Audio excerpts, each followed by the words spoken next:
कैसे इस देश में आप इंडिया के 1 रुपए ले जाकर माला माल हो सकते हो। पर क्या सच में? क्यों जापान में अगर आप किसी वेटर को गलती से भी टिप देते हो तो आपकी जान जा सकती है। अगर आपकी स्किन भी ब्राउन है तो मुबारक हो, आपके लिए एक सरप्राइज है। और आईफोन का आगे चल के एक्चुअल प्राइस कितना आने वाला है भाई, वीडियो स्किप करने का सोचना भी मत, बहुत मजा आने वाला है। नंबर 21, हम अपने पेट से भी यादें बनाते हैं। हमें लगता है कि हमें बचपन की चीजें याद नहीं रहती, पर आपको पता नहीं होगा कि हमारा इंसानी दिमाग पेट से भी मेमोरीज बनाना शुरू कर देता है। आपने बिल्कुल सही सुना, बस हम उस मेमोरी को आइडेंटिफाई और रिकॉल नहीं कर पाते। नंबर 20, बोस्निया के इस आदमी ने अपनी खुद की ही बीवी के साथ एक अफेयर चलाया है। खुद की बीवी के साथ अफेयर कैसे, बताता हूँ। इन दोनों का ऑनलाइन अफेयर चल रहा था और इसके चलते उन्होंने 2007 में डिवोर्स कर दिया। पर फन फैक्ट वो है कि वो ऑनलाइन अफेयर किसी और से नहीं बल्कि उन लोगों का खुद से ही चल रहा था। दरअसल दोनों कपल ने फेक नाम से आईडी बनाई थी और उनका भले ही फेक आईडी था लेकिन उन्हें खुद से ही प्यार हो गया। अब इससे सच्चा प्यार कहें या कुछ और, ये तो आप ही बताओ। नंबर 19, आप इंडिया में वेटर को टिप दोगे तो अच्छा लगेगा, लेकिन जापान में आपको इसके बदले मुक्का मिलेगा। जापान में ऐसा मत करना, यहाँ पर बहुत कम लोग ऐसा करते हैं और कई जगह पर तो इस चीज को रूड माना जाता है। पर ऐसा करने पर जापान के लोग ऐसा मान सकते हैं कि आप अपने पैसों का रुबाब दिखा रहे हो। नंबर 18, अगर आपकी स्किन डार्क है तो आप जल्दी बूढ़े नहीं दिखोगे। मतलब 50 साल होने के बाद भी आप एक्चुअली में 50 साल के नहीं दिखोगे। व्हाइट स्किन वाले लोगों को बहुत जल्दी रिंकल्स आ जाते हैं और जिनकी स्किन व्हाइट होती है वो काफी जल्दी बूढ़े दिखने लगते हैं। लेकिन ब्राउन या फिर ब्लैक स्किन वाले लोग काफी लंबी उम्र तक जवान दिख सकते हैं। नंबर 17, डॉग जो है वो अपने लेफ्ट नाक से अच्छी स्मेल को सूंघते हैं, यानी कि जो भी फ्रेग्रेंस होती है वो डॉग अपने लेफ्ट नाक से स्मेल करते हैं और जो बदबू होती है वो ज्यादातर डॉग अपने राइट के नॉस्ट्रिल से स्मेल करते हैं। नंबर 16, आपने शिनचैन और डोरेमोन में इस तरीके का पसीना देखा होगा, लेकिन इसे एक्चुअली में एनिमेशन की भाषा में पसीना नहीं कहते, इसे प्ल्यूट कहा जाता है। ये एक स्पेशल टर्म है जो कि बस इसके लिए बनाया गया है। नंबर 15, हम सबके पास अर्थ का मैप है, पर क्या आपको पता है कि आप मर्क्यूरी का भी मैप ले सकते हो? इसकी कौन सी गली में कितनी एलियंस रहते हैं वो आप सब जान सकते हो। मैं मजाक कर रहा हूँ, लेकिन ये आपको ऑनलाइन मिल जाएगा क्योंकि नासा ने पूरे मर्क्यूरी के सरफेस को मैप कर लिया है और कुछ जगहों का तो नाम भी दे दिया है। नंबर 14, जब भी हम दूसरे कंट्रीज को जाते हैं तो हमें उनके नेटिव लैंग्वेज के बाद इंग्लिश सिखाई जाती है, लेकिन क्या आपको पता है कि इंग्लिश के बाद कौन सी लैंग्वेज सबसे ज्यादा सिखाई जाती है? वो लैंग्वेज है फ्रेंच। फ्रेंच को इंग्लिश के बाद कई कंट्रीज में सबसे ज्यादा सीखा जाता है। भाई सीखने क्यों जा रहे हो? आपके पास डुओलिंगो नहीं है क्या? डुओलिंगो दुनिया का सबसे पॉपुलर लैंग्वेज लर्निंग ऐप है। यहाँ पे आप हिंदी से इंग्लिश सीख सकते हो और इसके साथ साथ 40 अलग अलग लैंग्वेजेस भी, जैसे कि हिंदी, फ्रेंच, जर्मन, स्पेनिश और भी बहुत सारे। और ये सब आप बिल्कुल फ्री में सीख सकते हो और ये एक्चुअली एक गेम की तरह है। डुओलिंगो लैंग्वेज सीखने के 3 मेन एस्पेक्ट्स पे सबसे ज्यादा फोकस करता है, वो है बोलना, सुनना और पढ़ना। और ये ऐप आपको सीखने की आदत भी डालता है। ये आपको हर दिन एक रिमाइंडर भेजता है। इस ऐप को आपको बस 10 मिनट यूज करना है। जैसे जैसे आप इसमें आगे बढ़ोगे तो आपके लेवल्स भी बढ़ते जाएंगे। डुओलिंगो में अलग अलग लैंग्वेजेस के बहुत सारे अलग अलग टॉपिक्स हैं, जैसे जॉब और ट्रैवलिंग अपॉर्चुनिटीज, जिससे कि आप लैंग्वेज बेहतर तरीके से सीख पाओगे। तो लिंक डिस्क्रिप्शन में है। डुओलिंगो ऐप को अब भी डाउनलोड करो। नंबर 13, एक कंपनी थी जो हर 8 मिनट में बैंकरप्ट हो रही थी। ये बात 2009 की है और ये काफी ज्यादा छोटी कंपनी थी जिनके पास ऑलमोस्ट ना के बराबर फंड थे। बड़े बड़े कंपनीज कितने भी लॉस में हो वो ज्यादा से ज्यादा एक बार बैंकरप्ट हो जाती है, लेकिन ये कंपनी तो हर 8 मिनट में बैंकरप्ट हो रही थी। नंबर 12, एक वेबसाइट है जिसका नाम है डू नथिंग फॉर 2 मिनट्स और 2 मिनट्स के लिए आप इस वेबसाइट पर कुछ भी नहीं कर सकते हो। जैसे लोग कहते हैं ना, कभी कभी कुछ ना करना भी अच्छा है, उसी को दिमाग में रखते हुए ये वेबसाइट बनाई गई है। आप यहाँ पर जाकर 2 मिनट के लिए आराम से रिलैक्स कर सकते हो और ये अपना रिलैक्सिंग बैकग्राउंड म्यूजिक बजाते हैं। नंबर 11, म्यूजिशियन एवरेज लोगों से कम जीते हैं। ये थोड़ा शॉकिंग है, पर देखा गया है कि ज्यादातर म्यूजिशियन बहुत जल्दी किसी न किसी रीजन की वजह से इस दुनिया को टाटा बाय बाय कह देते हैं और इसीलिए एवरेज पॉपुलेशन के मुकाबले म्यूजिशियन का लाइफ स्पैन कम होता है। नंबर 10, वीनस प्लैनेट एक यूएफओ है। हाँ, सुनने में बहुत अजीब लगता है, और कई बार वीनस को एक अनआइडेंटिफाइड ऑब्जेक्ट यानी कि यूएफओ की तरह देखा गया है। एक्चुअली में ये बहुत सारा ब्राइट है, जिस वजह से आसमान में वीनस को कई बार आइडेंटिफाई नहीं किया जा सकता, जिस वजह से उसे यूएफओ भी मान लिया जाता है। नंबर 9, आप एक साल के अंदर आधा किलो जितने कीड़े खाते होंगे। हो सकता है आपने ये फैक्ट कहीं ना कहीं सुना होगा क्योंकि ये काफी पॉपुलर फैक्ट है, लेकिन मैं आपको बता दूं ये बिल्कुल सच नहीं है। ऐसी कोई भी स्टडी नहीं है या फिर कोई भी चीज ये प्रूफ नहीं करती कि आप आधा किलो कीड़े खाते हो। नंबर 8, ये काफी इमोशनल फैक्ट लगा मुझे। ऑस्ट्रेलियन फ्लावर स्पाइडर नाम की एक ऐसी प्रजाति है जिसमें फीमेल खुद के ही बच्चों का खाना बन जाती है। खासकर ऐसे सिचुएशन में जब खाने की बहुत ज्यादा कमी होती है तो वो खुद को अपने बच्चों का मील बना देती है। नंबर 7, बॉसेस सोचते हैं कि अगर वो अपने एम्प्लॉयज को अपने काम काम के लिए क्रिटिसाइज करेंगे तो वो अगली बार से अपना काम अच्छे से करेंगे, लेकिन एक्चुअली में ये उसका उल्टा है। उसकी जगह उन्हें अपने एम्प्लॉयज के काम को शाबाशी देनी चाहिए, जिससे वो खुश होकर अपने काम में और भी मन लगाएंगे। नंबर 6, आपको टेस्ट बस अपने सलाइवा की वजह से आता है। जो भी आप खाते हो वो जब आपकी सलाइवा से मिक्स होता है तभी जाकर आपको उसका टेस्ट आता है। अगर वो नहीं रहेगा तो आपको भुट्टा भी टेस्ट नहीं आएगा। नंबर 5, कैट्स के बच्चों को किटन कहा जाता है, ये तो आप जानते होंगे, लेकिन और एक जानवर के बच्चों को भी किटन कहा जाता है और ये बहुत ही ज्यादा रैंडम जानवर है। दरअसल रैबिट्स के बच्चों को भी किटन ही कहा जाता है। नंबर 4, पूरी दुनिया में बस 2 ऐसी कंट्रीज हैं जिनका नाम द से शुरू होता है, वो है द गैम्बिया और द बहामास। वैसे तो कंट्रीज के नाम के पहले द बोला जाता है, लेकिन इनके नाम में ऑफिशियली द है। नंबर 3, आपको पता नहीं होगा लेकिन इंडिया में 1 लाख से भी ज्यादा पोस्ट ऑफिस है, और फिर चाहे कोई दूसरी कंट्री इंडिया से कितनी बड़ी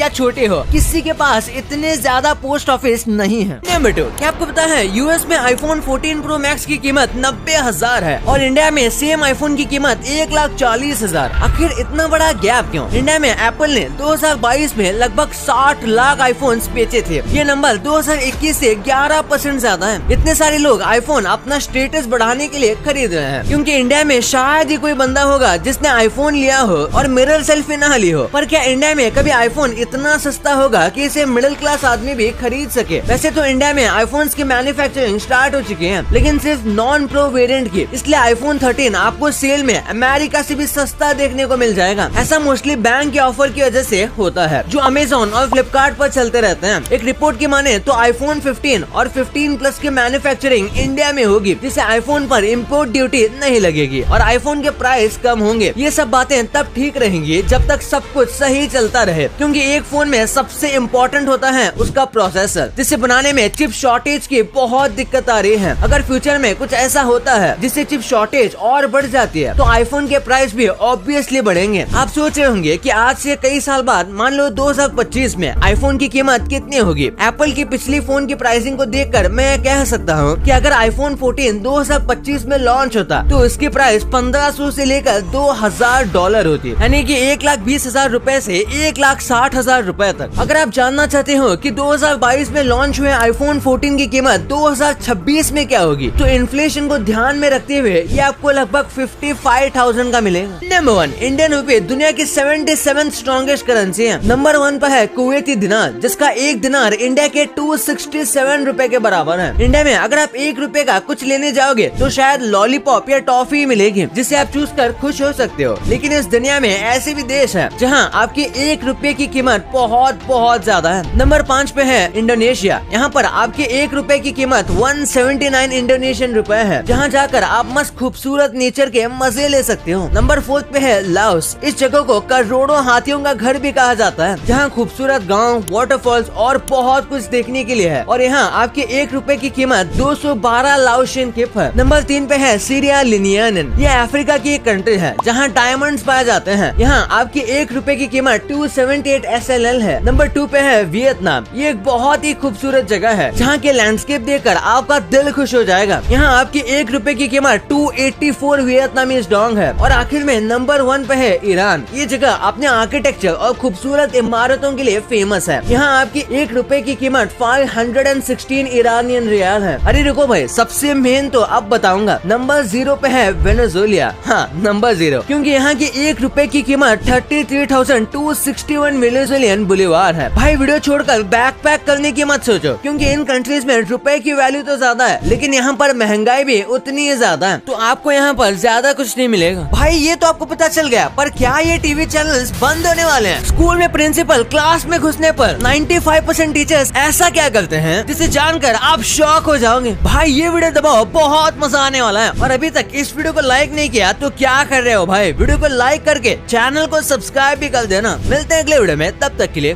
बाय।